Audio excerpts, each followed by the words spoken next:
29, under Committee Report 23 is in order. May we recognize the sponsor, Senator Robin Hood Padilla, and to interpolate, we'll just ask for a minute suspension, Mr. President, to ask our colleague, Senator Pia Cayetano, to be ready with her interpolations, Mr. President. Oh, there she is. Oh, she's here. Sige. Senator Robin Padilla is Thank you. recognized to sponsor, to continue sponsoring the measure. What is the parliamentary status, Majority Leader?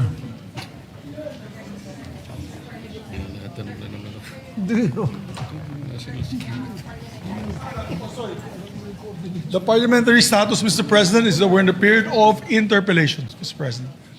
So if we can recognize the two colleagues of ours. Thank you, Mr. President.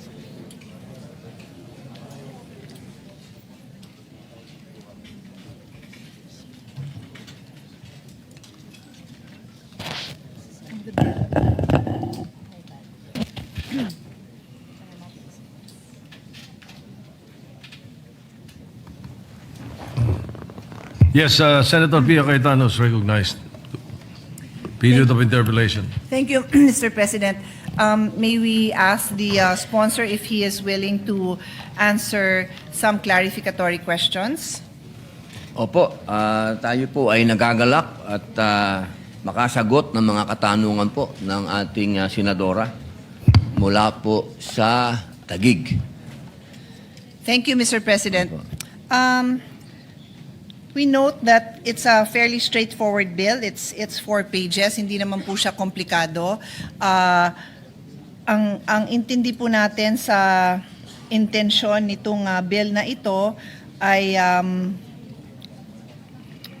magkaroon ng multi-faith prayer and quiet room sa mga public offices and sa iba't ibang public-facing establishments. Tama ho ba?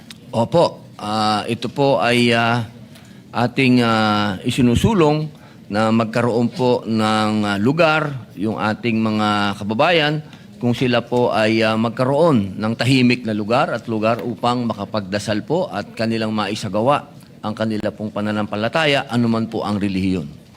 Okay. So, kadalasan pag ako ay nag-interpolate,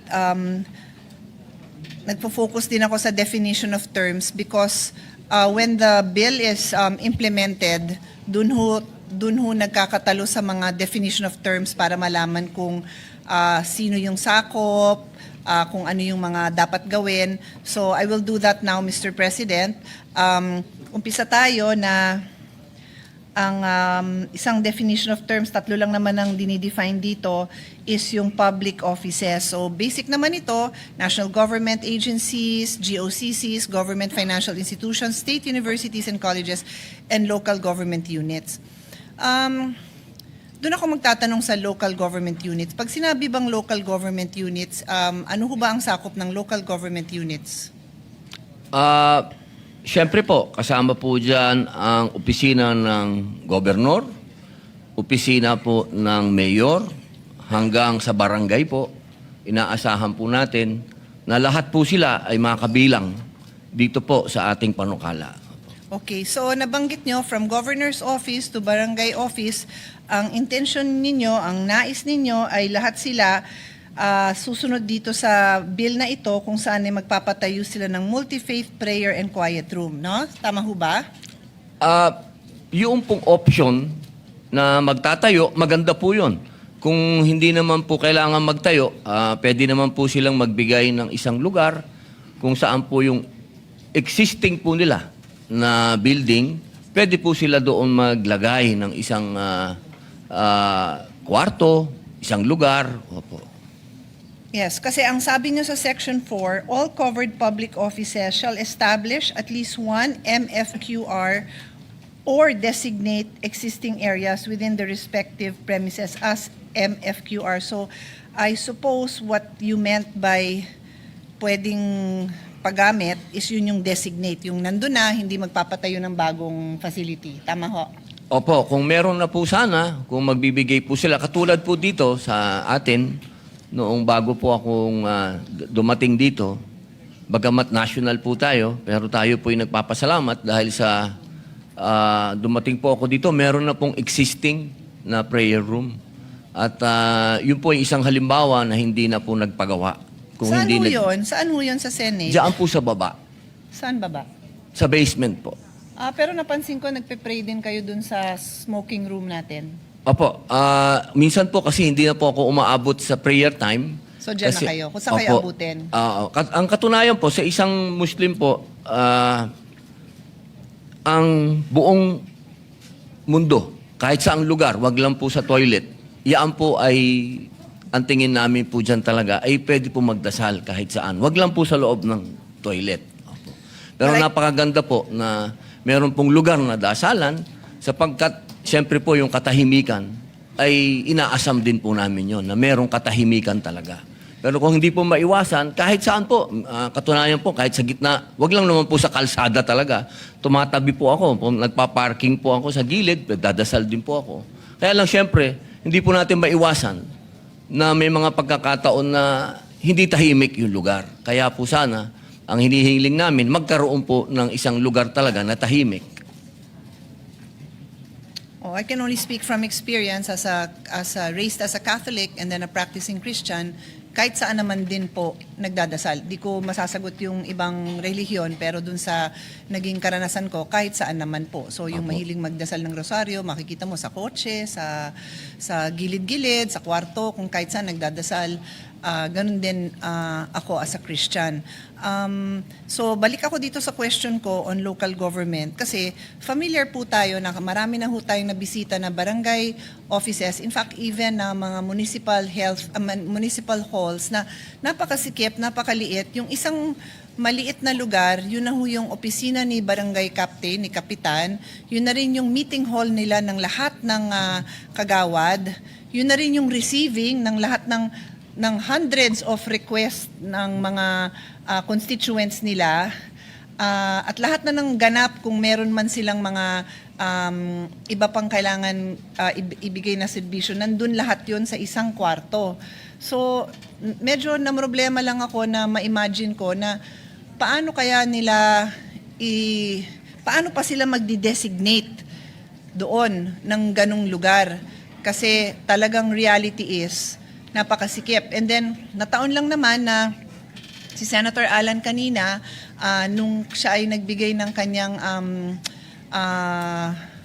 ano ba yun, manifestation about the EDCOM report, kinuwento nga niya kung gaano kahirap sa napakaraming LGU magpatayo ng maayos na eskwelahan dahil napakaliit na nung mga lugar. So katulad ko again, to just by analogy, ako ay isang advocate ng health and ng sports. Pero maraming eskwelahan na wala nang space para gawin yon kasi nga napakasikip. So this is a reality that we are faced with. I would like to know from the sponsor how he intends this bill to be implemented under these circumstances, whether it's a barangay, it's an LGU that is a barangay office, or it is a municipal office, munisipyo. Opo. Napakaganda pong katanungan yan. Doon po sa ating panukala, ito po ay hindi nagsasaad na parang obligasyon po nila, no? Obligatory po nilang gagawin, ano? Ang atin pong nakalagay dyan ay kung papayagan nila at naaayon po sa kanila, ay pwede po sila, ano? Malaya po silang maglagay. Kung hindi naman po talaga at walang lugar, ay hindi naman po dapat problemahin yon. Saan po nakasulat yun na hindi sila obligado at malaya silang maglagay kung gusto nila? Saan po yun sa sa bill? Nandiyan po. Saan po? Pakituro po.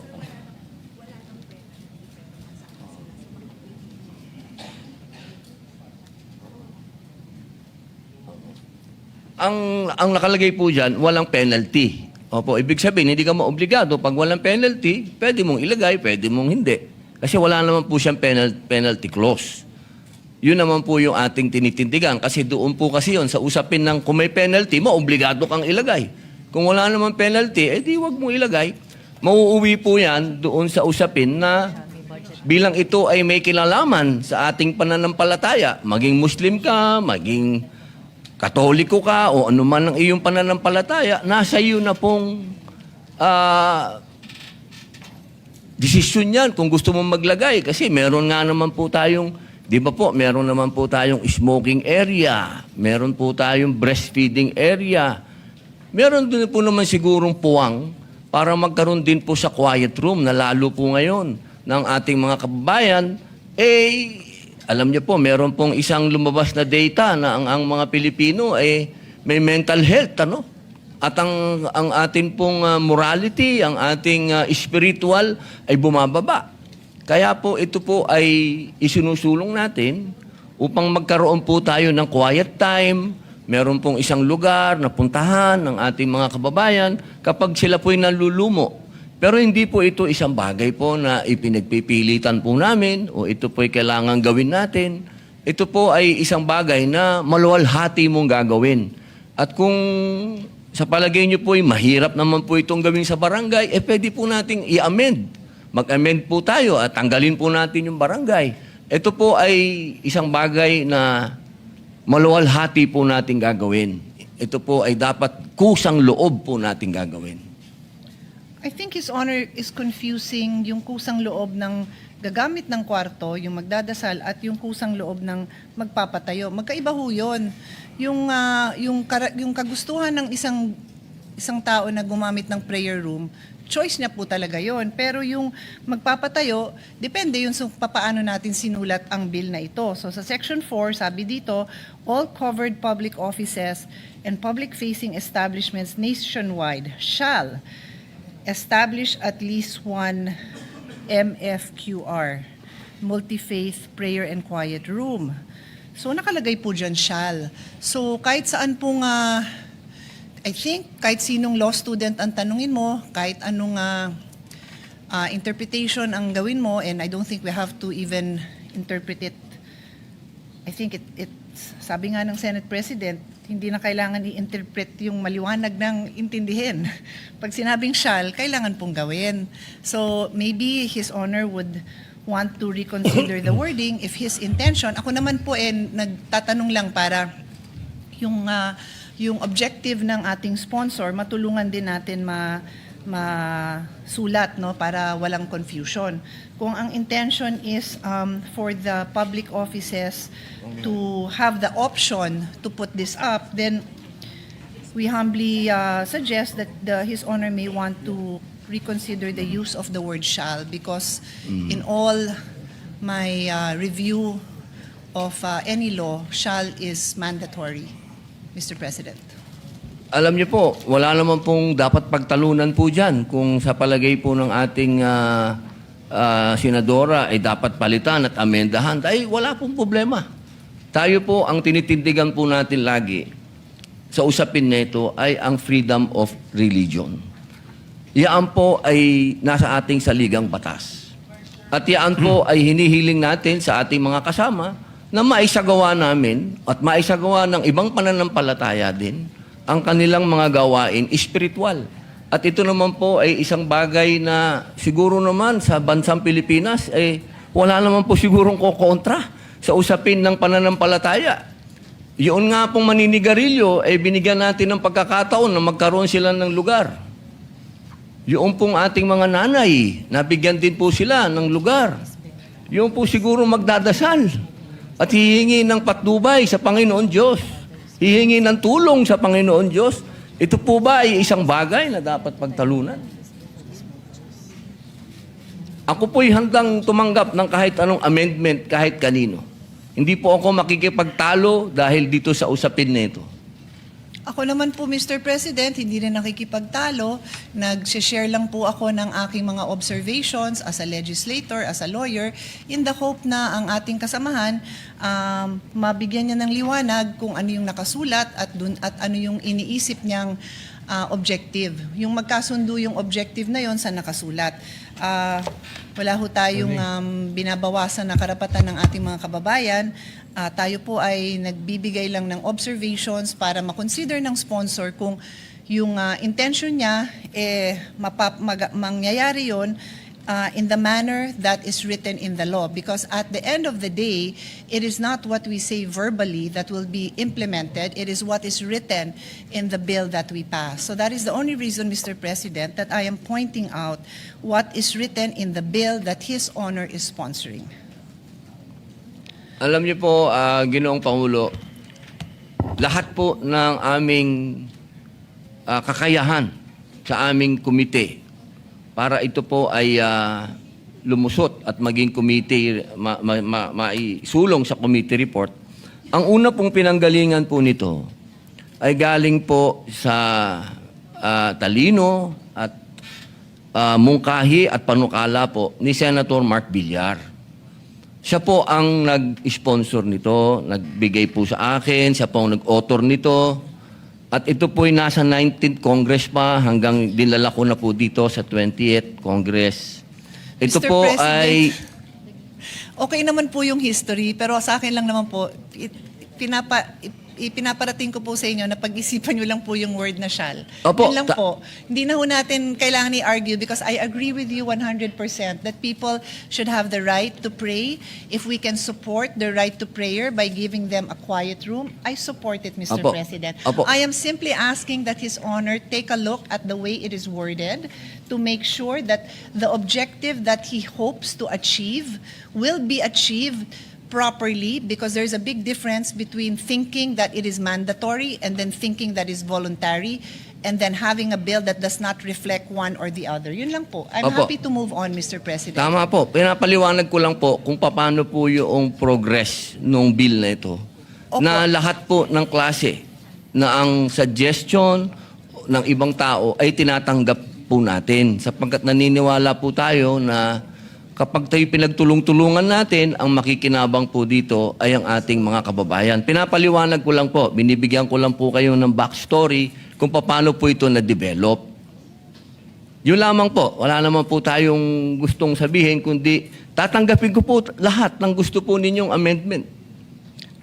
Actually, on this note, Mr. President, binabalik ko po sa inyo as sponsor kung ano ho yung intention nyo.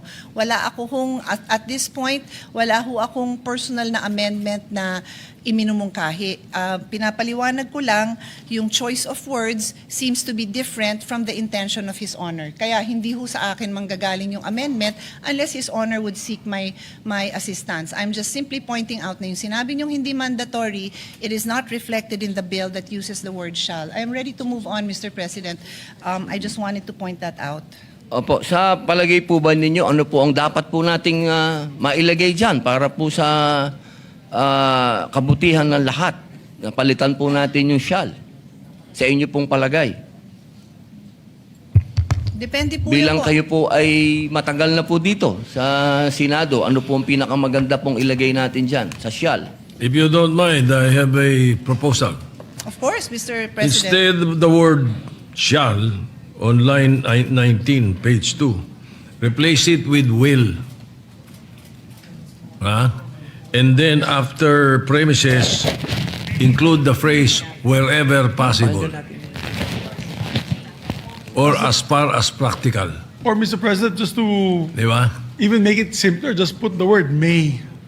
All right. Instead Okay. of shall, Mr. Will, may. May establish one. Tapos after respective premises, wherever possible or Applicable practical. or practicable. Or practical. Ayan, sagot na yun. Nasagot na yung gusto ni Senator Padilla at yung mawawala yung apprehension ni Senator Cayetano. If that is, but we can do that during the period of period of amendments. Yun nga, Just yun a lang. suggestion. Thank Tama you. po. I appreciate that, Mr. President, and His Honor can consider it. He can take the suggestion of His Honor as supported by the majority floor leader. I did have a thought when His Honor was saying that. Siguro, and this is where I could also support the sponsor's objective, a phrase like when availability of space is an issue, subject to style, of course. Yung sa madaling salita sa Tagalog, pag wala talagang lugar, kailangan mag-designate ng room na parang co-sharing for other purposes. Kasi yung intention naman natin is, wag nyo naman i-prevent ang isang gustong magdasal ng tahimik na sasabihin na hindi ka pwede dito kasi ito ginagamit namin sa ganito. Yun yung gusto natin na kung wala na talagang paglalagyan kasi nakikita mo nyo naman siguro, gusto ko nga tanungin yung mga, well, si Sherwin na ang daming tinabaho sa department, ang Public Works Secretary, ang Public Works Chairman natin, then of course the Chairman of the Committee on Finance, alam nila yon na ang daming multi-use buildings, multi-purpose buildings na yung footprint niyan, ang liit-liit, tapos pataas yung gawa nila kasi wala nang espasyo. So yun lang naman yung point ko, Mr. President. I'm pretty sure we can find the right wording to ensure that people will have a place to pray. But it may have to be multi-use with other functions. And I'd like to share, I wish nga I had the clip but I have this favorite sitcom that I watch. It's about the life of employees in a big supermarket. Then yung babae doon, na buntis ng anak, kailangan niya mag-pump ng kanyang breast, kailangan niyang maglabas ng gatas niya. So, nakahanap siya ng isang storage room, dun siya magpapump. Pagpasok niya, nagulat siya kasi yung kanyang kasamahan sa trabaho na who is a practicing Muslim, nandun nagdadasal. So, nagkagulatan sila na, dito ako nagdadasal. Hindi, dito ako nagpapump. Anong gagawin natin? So, naging common time nila. Pinapakita doon, halika na, magdasal ka na, tapos magpapump na ako. Sabay sila doon. It was kind of funny because yung nagdadasal, naiirita siya dun sa sound ng pump. So, nagre-reklamo siya. Pero wala silang magagawa kasi ganon. So, I wanted to share that kasi pag may gustong gawin at may gustong maghanap ng paraan, makahanap naman ng paraan. It's not ideal, but they were able to make it work. So, yun lang naman yung gusto kong ma-elicit sa discussion na to, na paano bang gagawin natin dun sa mga lugar. I would hate to say it because I would hate somebody to have to pray in a smoking room. Ayoko naman sana na the only room that they could provide is the smoking room. Kaya ka nga nagdadasal, you're thanking God for your body and your life, tapos doon ka magdadasal sa smoking room. Sana naman hindi. In the same way na wag sa banyo, siguro naman ilagay na rin natin doon na wag naman sa smoking room din. Maghanap naman ng iba. Kung kailangan niya gamitin yung room ng chairman, then gamitin niya yung room ng chairman. In the same way sa office ko, because I am a pro-breastfeeding advocate, I told all my staff, and marami na sa kanilang nabuntis, nanganak, nagpadede doon, use my office. Kasi yung office natin, minsan one room lang ang private room natin sa Senate office, di ba? Sa Senator's office, banyo, tapos yung room ng Senator. So sabi ko, gamitin nyo, kung magpapump kayo, mag-lock kayo ng pinto, pwede yan. So pwede naman gawa ng paraan kung gusto. Gusto ko lang maliwanag ang wording natin, Mr. President. I'll go on to the next, if it's okay with the sponsor. If I may, Mr. President, just with the indulgence of our dear colleagues, Mr. Good. President. Senator Villanueva with the permission of the two senators on the floor. Thank you, Mr. President. Just to put on record, I fully support this measure. In fact, I'm one of the co-authors, Mr. President. I was listening attentively upstairs, Mr. President, and when it was mentioned about the suggestion of the Senate President and the Majority Leader, Mr. President, I'm just a bit concerned of the fact that we are deliberating on a measure to mandate our government, local government units and the Private. national government, Mr. President. If we are not going to mandate and we will delete the word shall, Mr. President, we might not be needing to tackle about this because at the same time, ano naman pala freewheeling lang eh. So the main reason why we're pushing for this measure is that we are mandating. And that's the main reason, Mr. President, that the word shall is in the bill itself and with the proviso, Mr. President, na may pondo, merong lugar, merong pwedeng gawin. So, just want to put that on record, Mr. President. But at the proper time also, we will participate in the period of amendments. Thank you, Mr. President. Thank you, dear colleagues. Yes. Thank you, Senator Pino. While you have mentioned that, you might as well consider the possibility, and I hope Senator Padilla will consider the possibility during the period of amendments, that we amend the title. And instead of using mandating, we use promoting. Mas maganda pa. promoting the establishment of multi-faith prayer, wala tayong wala tayong mababunggo sa kaisipan ng iba. No. Anyway, at the proper time. Thank you, Senator Villanueva. You may continue, please. Thank you, Senator Cayetano. Villanueva. So, I'll move on kasi I think we've established the reality that there may be areas that it would be difficult due to space constraints to mandate a room dedicated to a dedicated prayer room. But we've also established, at least in the exchange, that a multi-use room to give those who want to pray a quiet space to pray subject to style will be included here. So my next question is consistent with making sure that it is clear to us what is it we are establishing. So this room, according to Section 5, has a minimum design and facility requirement. The MFQR shall have a minimum floor area commensurate with the expected number of users to be determined by the public office or public-facing establishment. In addition, the MFQR design shall take into consideration the following: clean flooring suitable for kneeling. I think that is, my opinion, I think that is more than acceptable kasi public office to, siguro naman dapat malinis naman yon. So, sa akin po, walang problema yon. Letter B, shoe rack. Maliit lang naman ng space yan, siguro naman, kaya naman gawa ng paraan yan. Kung hindi man shoe rack, I don't know, a place to put your shoes, something like that. Adequate ventilation and lighting, I think that's also a given. It's a public office. There should be adequate lighting and ventilation. D, multilingual signage with international quiet room symbol. I have no problem with this. I just don't know why a multilingual signage is required. If this is in a small municipality or barangay, are they expecting foreign visitors? But again, it's minor to me, so it's not really an issue. I would just like His Honor to comment later on how important that is. The last item is what I'd like to have a little bit clarity on. It's called the ablution facilities or washroom, or a wash area for ritual cleansing that is equipped with low faucet, bidet, or foot washing basins, non-slip flooring, and proper drainage, provided that the ablution facility shall be within 30 meters from the MFQR or inside the same facility where practicable, that these ablution facilities shall be gender-sensitive, accessible, and hygienic, provided further shall remain available for other cleansing or preparatory practices in a manner that is inclusive, neutral, and respectful of diverse beliefs and needs. So again, in my visits to barangay halls, barangay offices, ang concern ko nga again is the limited space. And sometimes there's not even a bathroom there. The bathroom would be in the multipurpose hall or even in the gymnasium, which I don't really know if they are actually within 30 meters. And then to provide for piping, if there is no water facility, if there's a bathroom nearby, then we know that there is piping available.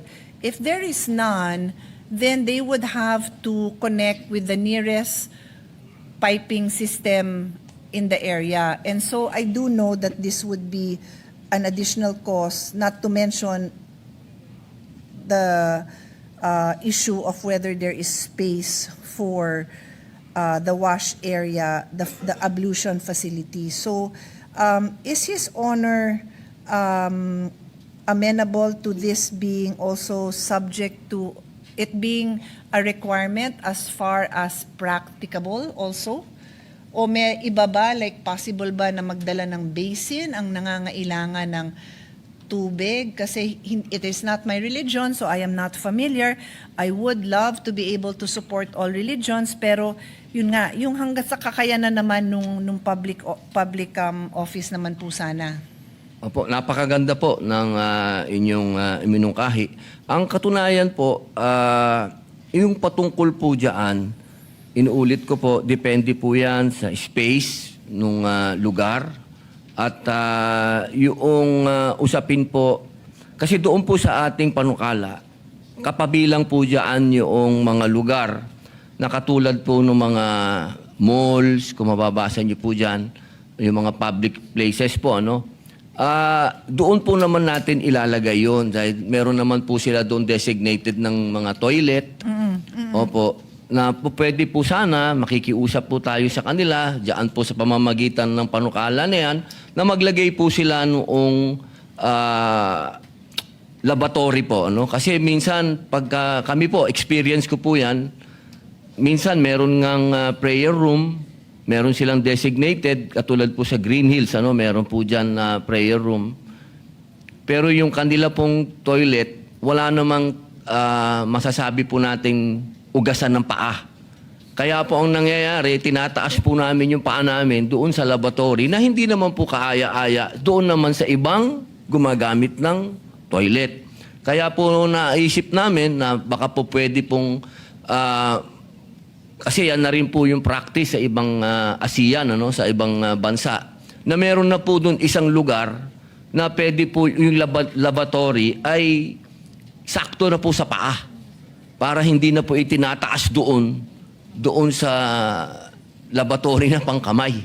Kaya po nailagay namin yan dyan na baka po pwedeng mailagay na rin po doon sa toilet na yon. At isinangguni din po natin yan doon po sa aming TWG, na isinangguni po namin yan doon sa mga private sector. At ganun din naman po, no, nung kausap po namin si Senator Mark Villar, bilang sila din po ay developer, sila din po ang nagsabi na hindi naman mahirap gawin yan na maglagay ng ganung klase. Kaya po namin na ipasok yan dyan para kaaya-aya po sa lahat na maging maganda lang. Kasi pag nag-ugas po kami sa isang toilet, talagang basang-basa po yung lugar. Kasi nga po, halos buong katawan po namin yung aming inuugasan. Kaya po yung pati yung flooring nababasa. Kaya para po maging maayos para sa lahat, kung pwede naman po, ay makapaglagay po nung laboratory na yon. At yun naman po ay hindi rin naman po namin yan ipipilit doon sa mga walang lugar. Dahil kami din po, katulad ko po, pagka ako po ay maggagawa ng ablution o nung tinatawag po naming purification, may dala din po akong tubig kung wala naman. Bottled water, kahit saan naman po. Yun lang man pong kung pwede at kung meron. Okay. So actually, Mr. President, I am ignorant about practices of other religions to some extent. I mean, to the extent that it's public info, medyo may alam tayo. Pero like katulad nito, hindi ko alam na. So ang ibig nyo sabihin pala na pwede naman palang itong pinaka-ablution facilities nyo is within the restroom. Pwede Opo. pala. Opo. Ayun, hindi ko kasi alam yun eh. So akala ko magpapatayo pa ng hiwalay, restroom nga lang, yung ibang barangay hall, wala nga silang restroom nearby. So yung gano'n, walang problema sa inyo na wala doon kasi ni restroom wala. Ang sinasabi lang nyo, kung may restroom na rin lang, edi for future developments, palagyan na rin ng facility or that would be a faucet na lower para magawa nyo yung kailangan yung gawin. Yun lang naman yung Opo, pinaka-importante sa inyo. Opo. I agree kasi dun sa sinabi nyo na hindi mahirap yun. Kaya nga ang sinabi ko, kung may mga piping na doon, wala namang problema. Kasi Opo. isang pipe lang yon tapos isang gripo na lalabas doon. Kasi hindi ko alam na okay pala sa inyo na mismong nasa toilet. Okay, Opo. I mean not toilet, but the restroom. Opo. Okay, so mas clear po yon. And nabanggit nyo na rin lang yung areas, no? Kasi ang inuna ko is yung public offices. So meron pang kasama sa definition na sakop dito sa bill, public-facing equipment. So, public-facing establishments. And that is defined as, it includes private or government-owned facilities that routinely admit the public, such as transportation hubs, airports, seaports, malls, markets, hospitals and health facilities, educational institutions, courts, museums, parks, sports, convention venues, and buildings providing essential frontline services. Period. I mean, there's exclusions. I won't get into that. So I just have a few clarifications. I feel like the malls, and the transportation hubs are very important because this is actually where you really have people from all walks of life going in and out. So it would be important that even if they are not public offices, mag-provide sila ng facilities na ganito. Tsaka, by nature, medyo malalaki ito. meron lang akong nakikitang maraming bus terminal na wala masyadong enclosed spaces. Diyan sila medyo mahihirapan. Because we've seen it with our own eyes. I mean, airport, walang problema. Seaport, minsan din may sobrang liit, yung parang kulang na, yung talagang ano lang, kung bilihan lang ng ticket, tapos isang maliit na banyo, then parang shed lang. So medyo hindi ko alam kung saan nila gagawin yun doon. Let's just keep that in mind again if this is practical. Pero dun sa may mga covered, naka-aircon pa na mga spaces, I think that is very doable. So as long as His Honor is clear with the vision, and we can capture that in the way it is written in the bill, I think, ayoko lang kasi na hindi clear yung intention tapos nalilito or magagalit din tayo sa mga magi-implement kasi iba yung intindi nila sa pagkasulat. So, I'll mention lang 2 specific examples na baka kailangan ng further definition. So, educational institutions. Wala rin tayong problema kasi katulad nung state universities, it is specifically included dun sa public offices. They tend to be big, so siguro kaya naman hanapan yan. But what about a small preschool? Or, you know, yung maliliit na school na, I've seen that kasi yung anak ko nag-aral yan for a short while. Grade school na siya pero 2 lang yung classroom. As in, 2 classroom, principal's office, banyo, that's it. Kasi napakaliit na school. Wala talagang paglalagyan doon. So again, okay ba kayo, Mr. Sponsor, if ito nga is again as far as practicable? Di kung kailangan magdasal sa principal's office or something Yes, like ma'am. that. Kasi nga, alam ko, I don't want them to violate your law. Yes, ma'am. Yun yung point ko. Kailangan maliwanag yung expectation natin and then fair din tayo dun sa mga may-ari nitong mga private establishments. So okay yun sa inyo? Opo, tama po kayo. Kasi ganun din po nangyayari sa aming opisina.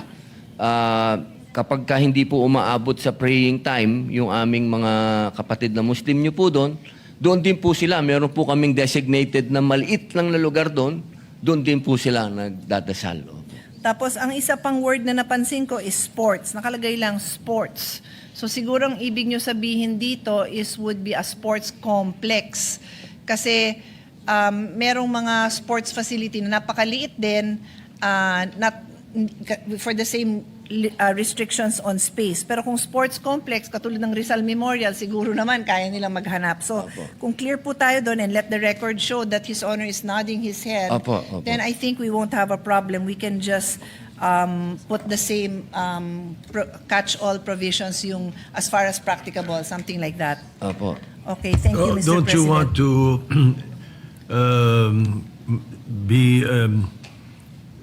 to expound on what you mean by sports? Kasi lahat itong binanggit nyo, lugar ito eh. Hospital, Oo nga. educational institution, court, museum, park. Ang sports hindi lugar yan eh. Yun nga din po, kaya nga sabi ko, do you mean, ang sinabi ko, do you mean sports complex? Kasi Well, ang ilagay natin. sports can be so many things eh. It could, so, ang So naisip ko sports lang is facilities, baka dapat sports facilities. Di ba? Or sport complex. Pero hindi pwedeng sports lang because Opo. that is not a, hindi lugar yan. Opo, na ano lang po yun, kasi na in general lang po, kasi kasama po siya sa mga lugar na yun, pero ang ibig po namin sabihin doon ay sports complex po. And again, subject to the space requirement kasi meron tayong nakikita na yung common nga dun sa mga LGU, yung sports multi-use space. Of course, government na yon, pero I'm sure meron din sa private. And then it's literally just, let's say, it's literally just a roof. Tapos may restroom. So wala rin silang means to, sagad na yon. Kunyari yung court, eksakto na yon. Boundary na. Kapitbahay na yung katabi. So, yun lang naman. Wala na siyang pagkukuhaan doon dahil kakainin niya na yung space ng court, di ba? So as long as it's clear, His Honor recognizes na there are areas that are, especially in the metropolitan areas, talagang baw nga ako dun sa mga nag-i-invest ng ganun kasi siniksik nila yung sports facilities just so that magkaroon ng access to sports yung mga tao. So medyo baka masyadong burdensome to require this other facility. Pero yun nga, subject to as far as it is practicable, Mr. Opo. President. And then I think I only have one or two questions left.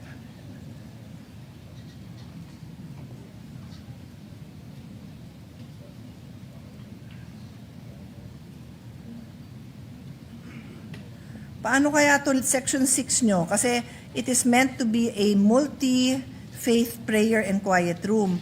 But Section 6 specifically says that if they voluntarily comply, they may apply for recognition as Muslim-friendly establishment. So, wala bang ibang religion-friendly establishment? I mean, if it's meant to be Muslim, if it's meant to be multi-faith, then maybe there shouldn't be a specific mention of religion. You can promote that as a benefit, but maybe it shouldn't be there. I don't have strong feelings about it. I'm just pointing out na Ano po, ito po kasi ay naging practice na po ito. Pagka tayo po, kapag nag-travel po tayo sa ASEAN, pati na rin po sa Europe, makikita po natin doon sa mga lugar nila, sa mga mall, airport, nakalagay po lagi doon, mayroong prayer room. Yan, At ito pong ating Department of Tourism, meron po silang kampanya na Muslim-friendly areas. Kaya po namin ito gustong samantalahin upang tayo po ay makatulong sa Department of Tourism sa pagpopromote po na dito po sa ating bansa ay welcome po ang mga Muslim na kapag sila po ay pumunta dito, meron po mga Muslim-friendly areas at hindi nila po problemahin po yung mga lugar na pwede po silang magdasal dahil parehas na rin po tayo ng Singapore, ng Thailand, ng Korea, na meron na rin pong mga lugar na designated para po magdasal. Pero hindi po, katulad po din sa ibang bansa, hindi naman po nakalagay doon na pang Muslim ito, nakalagay lang po doon prayer room.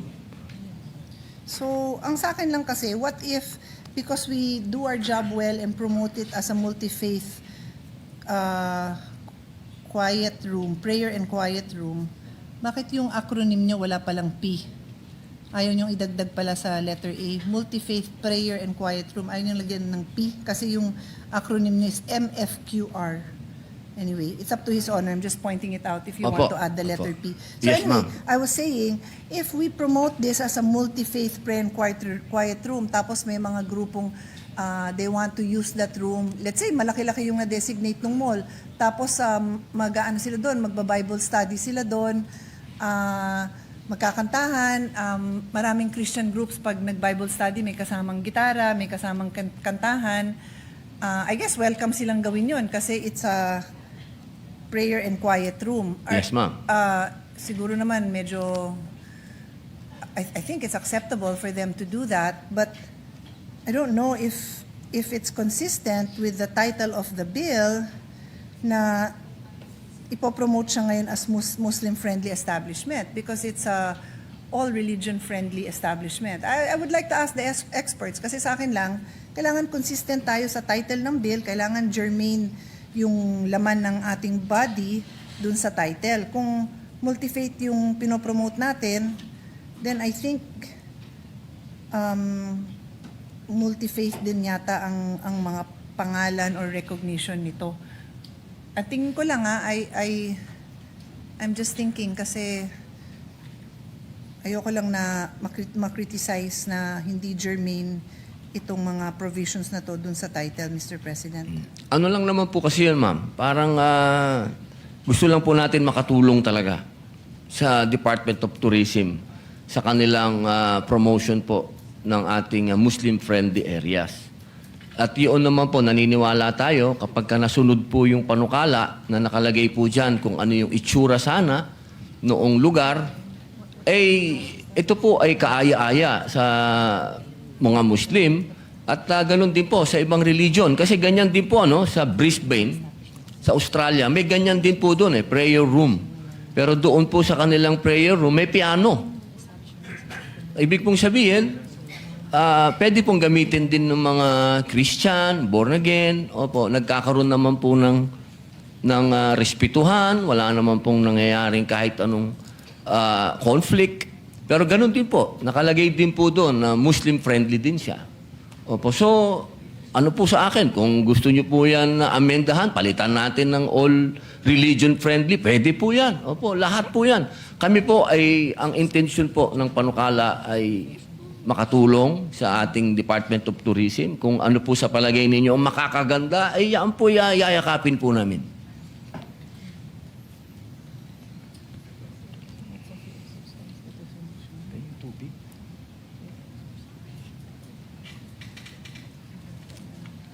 Oh, to be clear, and then I'll leave this topic, Mr. President.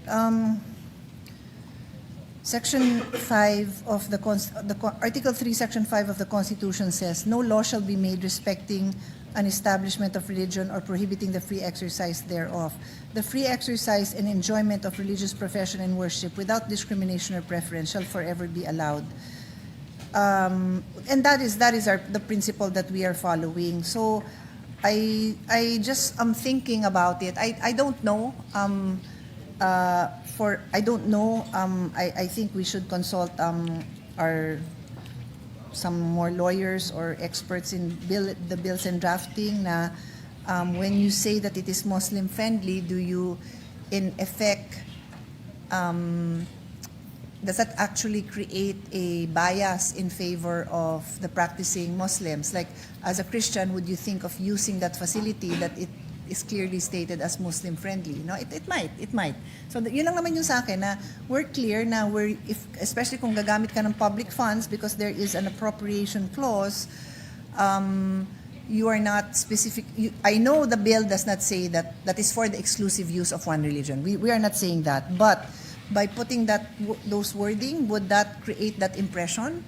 And would that fall under a violation? I don't know. I am just bringing it up for us to think about because it is our job as legislators to consider the proper wording so that we abide by the Constitution and allow everyone to practice their faith with no discrimination. So, Opo, again, I leave it at that. Hindi yes, ma'am. ko alam kung anong dapat natin desisyonan dyan. Yes, ma'am. Again, uulitin ko po, ito po'y bilang tulong lang sa ating Department of Tourism sa kanilang kampanya na mag-imbita po ng mga turista sa ating Pilipinas dahil sa ngayon po, ang ating pong tourism ay 3% lang kumpara po sa Thailand, sa Vietnam, nalagpas po ito ng 10%, may 12%, may 15%. Ito po lang ay, kasama lang po ito. Kung ito po'y magiging batas, ito po'y pwedeng gamitin ng ating Department of Tourism para po sa promotion po ng ating bansa, na dito po sa ating bansa ay may mga Muslim-friendly na establishments. Kung ito po ay makakasira po at violate ng ating saligang batas, kung sa palagay po ninyo, ay ditanggalin po natin. Yan po ay, hindi po yan suliranin para sa akin. Ito po ay bilang tulong lamang po sa ating Department of Tourism. Okay, last question, Mr. President. Is His Honor familiar with multi-faith rooms? Ito ba ay common sa ibang bansa, yung multi-faith versus specific rooms that are designated? Kasi there are certain countries that are, they establish a religion for that country. Tayo, we don't have an established religion. So, aware ba kayo na may mga ganitong multi-faith rooms? And Opo. how does it, meron? How Opo. does it work nga? Kasi paano kung October? Sa October kasi, madalas mag-pray ng rosary ang mga Catholics, and what if nga nagpe-pray sila ng the whole day? Kasi 'di ba minsan may ganun ililid pa nga yan, minsan sa mall meron pang may loudspeaker pa na may Angelus or whatever. Okay lang ho kaya yun? Again, hindi ko alam. Pwede ba yun na in that room may nagro-rosary, may nagdadasal ng ibang dasal? Magkakaroon ba dyan ng rules on what time, or they can share it without any, they can share it and be at peace with each other while, while they're expressing their faith? Opo, nakikita na po natin ito. Sa Singapore lang po, marami pong prayer rooms. Pero At- it is used as a multi-faith prayer room? Opo, sa Australia po, ganyan din po, ano, meron nga po, naikwento ko nga po, no, meron pang piano sa loob, ano. Nung Kasi nagdasal po ako doon, may piano pa sa loob. Siguro po, ang mangyayari po niyan, total, meron naman prescribed prayer ang isang Muslim, at ganun din naman po yung ibang religion, meron silang oras. Pwede po silang mag-sharing, hindi lang po sila siguro talaga pwedeng magsabay. So kung merong oras ang mga Muslim, pwedeng ilagay yon na parang out of respect for our Muslim brothers and sisters kung pwedeng ito yung designated hours. Kasi sa Catholic, wala naman yata except the Angelus at 6 p.m. But other than the Angelus, you can pray the Rosary, you can pray your Our Fathers, Hail Marys, and even Christians anytime. So parang ganon, magkakaroon ng rules. Opo, wala po ako nakikitang, actually, pwede po ba, ito pa ang daan para magkaroon sila ng, para sa akin, ito yung oras para mag-usap sila, mag-sharing sila. Time for them na magkaroon ng quiet time para sa isa't isa, no? Opo. Para sa akin po, positive po ito. Hindi po ito magiging negative, ano? Meron lang po akong nakita sa Brunei, maganda sa Brunei, pinaghiwalay niya. Sige, marami kasi silang pera. So, hiwalay po yung prayer room ng Muslim tsaka ng Christian. Pero Brunei, as a Muslim country, meron po silang prayer room, ano, for the Christians. May piano pa nga po eh. Opo. Ang hinihiling lang po natin sa bawat religion na magagamit niyan, wag niyang angkinin. Halimbawa, sa isang Muslim, wag din siya maglagay ng mga bagay doon na i-identify yun na sa Muslim lang. Ganon din naman po sa Christian, wag din siya mag-iiwan ng gamit doon na ma-identify yun na sa Christian lang. Kailangan ma-maintain po yung lugar na yun na talagang neutral yung lugar na yun at para yun sa Diyos. Opo, yun lang po yung hiling po natin dyan sa panukala natin. Okay, Mr. President, those are all the questions I have. We hope that His Honor was able to consider the observations we made with the intent of making this a bill that will be positively implemented by the implementers for the sake of the Filipinos who want more time and places to be able to pray and worship. Thank you, Mr. President. Thank you, Mr. Speaker. Maraming salamat po. Thank you very much, Mr. President. Mr. President, there are no Yes, other members who wish Senator to interpolate. We can close the period of interpolation. Any objection? Chair Histan, the period of interpolation is closed. May I ask for a minute suspension if they're ready with their amendments, Mr. President. Ask for a minute suspension. Session suspended.